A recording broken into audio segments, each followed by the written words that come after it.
அனைவருக்கும் வணக்கம். இன்னைக்கான ஆன்மீக தகவலில் நம்ம பார்க்க போகிற ரொம்பவும் பயனுள்ள ஒரு சுவாரஸ்யமான தகவல் என்ன அப்படின்னு பார்த்தீங்கன்னா, 2024 வருடத்திற்கான முதல் சூரிய கிரகணம் ஏப்ரல் 8ஆம் தேதி திங்கட்கிழமை நிகழப்போகிறது.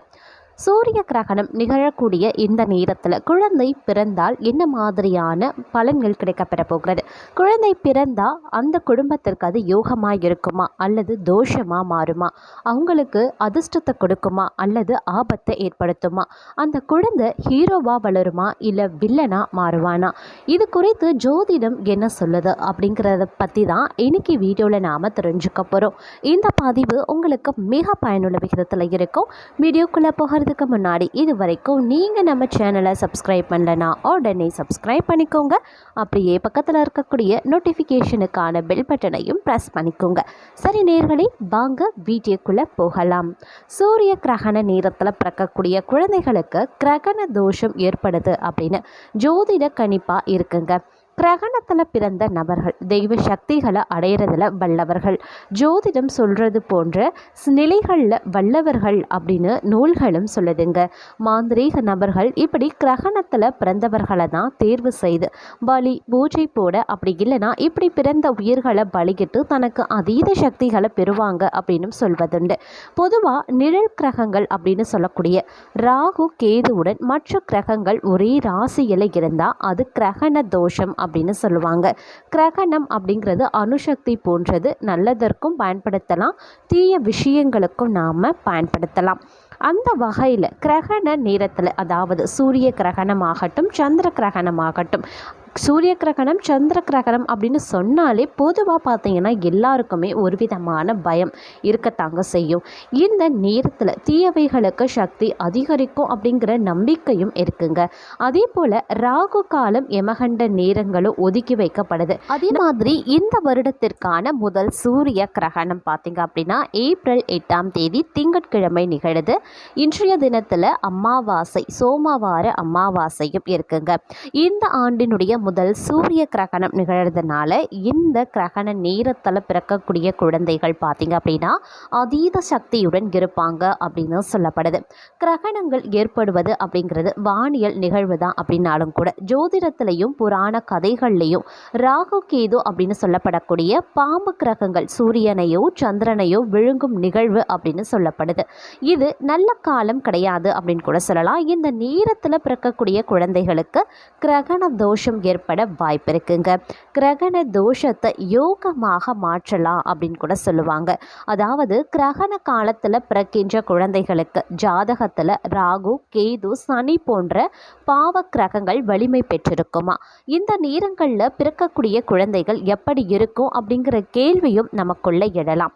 அந்த குழந்தைகள் எப்படி இருக்கும் அப்படின்னா, அந்த குழந்தைகள் பார்த்தீங்கன்னா ரொம்ப ரொம்ப அதிக வலிமையோடு ஆற்றலோடும் இருப்பாங்களாம்.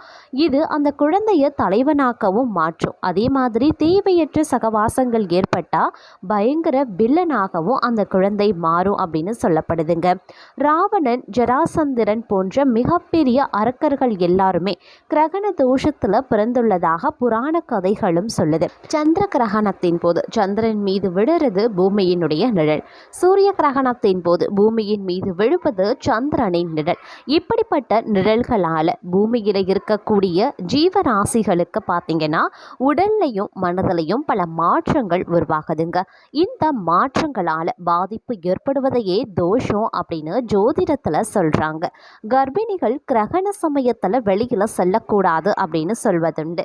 கிரகண நேரத்தில் பிறந்த ஒருவரது ஜாதகத்தில் சூரியன் சந்திரன் நிழல் கிரகங்கள் மிக நெருக்கமான பாதையில் அமைந்திருக்குமா?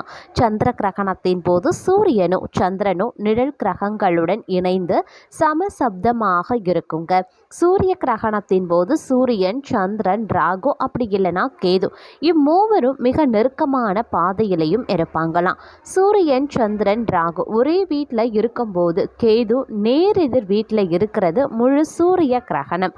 அதே மாதிரி சூரியன் கேது ஒரு வீட்லையும் நேரெதிர் வீட்டில் ராகு சந்திரன் இருப்பது சந்திர கிரகண தோஷத்தை ஏற்படுத்தும். அதே போல திங்கட்கிழமை அன்று நிகழக்கூடிய இந்த சூரிய கிரகணத்தின் போது ஒரு குழந்தை பிறக்கிறது அப்படின்னா அந்த குழந்தையை விட குழந்தையினுடைய பெற்றோரை தான் அதிக அளவில் இந்த கிரகண தோஷம் பாதிக்கும் அப்படின்னு ஜோதிடத்தில் சொல்லப்பட்டிருக்குங்க. அதாவது பொதுவாக சூரியன் சந்திர கிரகணத்தின் போது பிறக்கக்கூடிய குழந்தைகளை தோஷம் தாங்குவது அல்லது பலன்கள் வேறுபடுவது, அவர்களுக்கு தீமை விளைவது அப்படிங்கிறத விட, அந்த குழந்தைக்கு ஏற்படுவதை விட அந்த குழந்தைய பெற்றெடுத்த தாய் தந்தையருக்கு தான் அதிகப்படியான பாதிப்புகள் உருவாகுமா. கிரகண தோஷம் அந்த குழந்தையை விட குழந்தையுடைய பெற்றோரை தான் அதிக அளவில் பாதிக்கும் அப்படின்னு ஜோதிடத்திலையும் சொல்லப்பட்டிருக்கு. சூரிய கிரகணத்தில் குழந்தை பிறந்தால் எதிர்காலத்தில் தந்தையின் வளர்ச்சி மற்றும் பொருளாதார நிலைகளை அது பாதிக்க வாய்ப்பு அதிக அளவில் இருக்குங்க. அதே மாதிரி அப்பாவிற்கும் மகனுக்கும் கருத்து வேறுபாடுகள் ஏற்படலாம். தந்தை வழி பூர்வீக சொத்துக்களை பெறுவதில் கூட சிக்கல்கள் வரலாம். கிரகண காலத்தில் பிறக்கிறவங்க சிலருக்கு பார்த்தீங்கன்னா எந்த காரியத்திலையுமே தடையும் தாமதங்களும் ஏற்பட தான் செய்யும். ஏது ஒரு பதற்றத்திலேயே இருப்பாங்களாம். சிலருக்கு நோய் பாதிப்புகளும் ஏற்படுவதற்கான வாய்ப்பு அதிக அளவில் இருக்குங்க. இதற்கு ராகு கேது பரிகார சாந்தி செய்வதன் மூலமாக காரிய தடை ஏற்படுவதை நம்மளால் தவிர்க்க முடியும். அதே மாதிரி கிரகண நேரத்தில் பிறக்கக்கூடிய குழந்தைகளுக்கு பார்த்தீங்கன்னா வேறுபட்ட பலன்கள் அவர்களுக்கு கிடைக்கப்பெறும் அப்படின்னு கூட சொல்லலாம். அது அவர்களுடைய கிரகண காலத்தை பொறுத்தது அப்படின்னு கூட சொல்லப்பட்டிருக்குங்க. அதாவது சூரிய சந்திர தேவர்களுடன் ராகு அப்படி இல்லைன்னா கேது சேர்ந்து பிறப்பது கிரகணத்தில் பிறந்தவர்கள் அப்படின்னு சொல்லுவாங்களாம். இப்படி சேர்க்கை இருக்கும் பொழுது பிறந்தவர்கள் மனதால் மிகவும் பலமானவர்கள் அப்படின்னு சொல்கிறாங்க. சந்திர கிரகணத்தில் பிறந்த நபர்களுக்கு அவர்கள் தாய் அதீத பாசமாகவும், சூரிய கிரகணத்தில் பிறந்தவர்கள் மீது தந்தை பாசமாகவும் இருப்பாங்க அப்படின்னு நூல்கள்லையும் சொல்லப்பட்டிருக்கு. கிரகணத்தில் பிறந்த நபர்கள் தெய்வ சக்தியை அடையிறதுல வல்லவர்கள். குற்றம் கண்டுபிடிக்கிறது, மருந்து தயாரிக்கிறது, ஜோதிடம் சொல்றது போன்ற நிலைகளில் வல்லவர்கள் அப்படின்னு நூல்களில் சொல்லப்பட்டிருக்குங்க. அதே மாதிரி மாந்திரீக நபர்கள் இப்படி கிரகணத்தில் பிறந்தவர்களை தான் தேர்வு செய்து பலி பூஜை போட, அப்படி இல்லைன்னா இப்படி பிறந்த உயிர்களை பலியிட்டு தனக்கு அதீத சக்திகளை பெறுவாங்க அப்படின்னு சொல்லியிருக்காங்க. இவர்களுடைய கர்மத்தின் பலனால 36 வயது வரைக்கும், அதாவது 18+18 ராகு கேது ஒரு சுழற்சி துன்பம் அனுபவித்தாலும் 40 வயதுக்கு மேலே நல்ல நிலைக்கு வருவாங்களாம். உலகத்தில் ஒரே நாளில் ஒரே நேரத்தில் ஒரே நட்சத்திர ராசிகளில் பிறக்கக்கூடிய குழந்தைகளுக்கு வாழ்க்கை முறை ஒரே மாதிரியாக இருக்கிறது கிடையாது அப்படின்னு பலரும் கேட்கலாம். என்னதான் ஜாதகத்தில் கிரகங்கள் ஒரே மாதிரியாக அமைந்திருந்தாலும் அவரவர்களின் பூர்வ ஜென்ம கர்ம வினைப்படி வாழ்க்கை தரம் அமையுங்க. கிரகண நேரத்தில் பிறக்கக்கூடிய குழந்தைகள் அதிக ஆற்றலை பெற்றிருக்கும். அணுசக்தியை ஆக்க வழியிலையும் பயன்படுத்தலாம், அழிவுக்கும் பயன்படுத்தலாம். உங்கள் குழந்தையிடம் இருக்கக்கூடிய நல்ல ஆற்றலை நல்ல வழியில் பயன்படுத்தி ஹீரோவாகவோ வில்லனாகவோ மாற்றுவது அப்படிங்கிறது பெற்றோர்கள் கையில் தாங்க இருக்கு. எந்த குழந்தையுமே நல்ல குழந்தை தான் மண்ணில் பிறக்கையிலேயே. அவர்கள் நல்லவர்கள் ஆகிறதும் தீயவர்கள் ஆகிறதும் பெற்றோர் வளர்ப்பில் தாங்க இருக்கு. அமாவாசையில் பிறந்தவங்க பற்றியும் சித்தர்கள் பார்த்தீங்கன்னா பல விஷயங்களை சொல்லியிருக்காங்க. அதாவது முன்னோர்களின் ஆசைகளை பெற்றவங்க அமாவாசையில் பிறந்தவர்கள் அப்படின்னு சொல்லுவாங்க. இவர்களை பெற்றவர்கள் அவர்களுடைய பெற்றோர்களுக்கு, அதாவது தாத்தா பாட்டி திதி கொடுக்காம இருந்தால் அந்த சாப வேதனை இவர்களை தாக்குமா. இதனால் இவர்களுக்கு முன்னோர்களின் ஆசிகள் கிடைக்காமலும் போகும். எத்தனை முயற்சி, நல்ல படிப்பு, அறிவு, பலம் இருந்தாலும் கூட நன்மைகள் நடக்காது. இங்க ஒரு கேள்வி, அவர்களுக்கு என் பெற்றோர்கள் திதி கொடுக்கல அப்படின்னா நான் ஏன் தரித்திரம் அனுபவிக்க வேண்டும் அப்படிங்கிற கேள்வி ஒரு நபர்களுக்கும் வருங்க.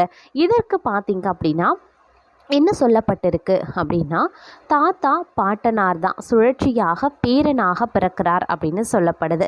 இந்த கருத்தை வைத்து தாத்தா சொத்து பேரனுக்கு அப்படின்னு சொல்கிறாங்க.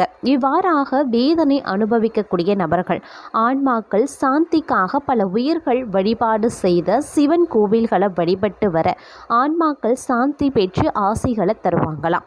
ராமேஸ்வரம், திருக்கானப்பூர், காளையார் கோவில், திருப்பஞ்சலி, திருவையாறு, சதுரகிரி ஆகிய ஆன்ம சாந்தி கோவில்களுக்கு வருடத்திற்கு ஒரு முறையாவது சென்று வழிபட்டு வந்தா அமாவாசை பிறப்புகள் மேன்மை தரும் அப்படின்னு சித்தர்கள் சொல்லியிருக்காங்க. வியூவர்ஸ், இந்த பதிவு உங்களுக்கு மிக பயனுள்ள விகிதத்தில் அமைஞ்சிருக்கும் அப்படின்னு நம்புறேன். இந்த பதிவு உங்களுக்கு பிடிச்சிருந்ததுன்னா லைக் பண்ணுங்க, ஷேர் பண்ணுங்க, கமெண்ட் பண்ணுங்க.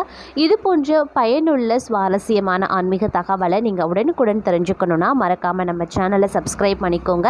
அப்படியே பக்கத்தில் இருக்கக்கூடிய நோட்டிஃபிகேஷனுக்கான பெல் பட்டனையும் ப்ரெஸ் பண்ணிக்கோங்க. உங்களுக்கு சிவபெருமானை ரொம்ப பிடிக்கும் அப்படின்னா கமெண்ட் பாக்ஸில் ஓம் நமக் சிவாயா அப்படிங்கிற மந்திரத்தை 3 முறை டைப் பண்ணிடுங்க.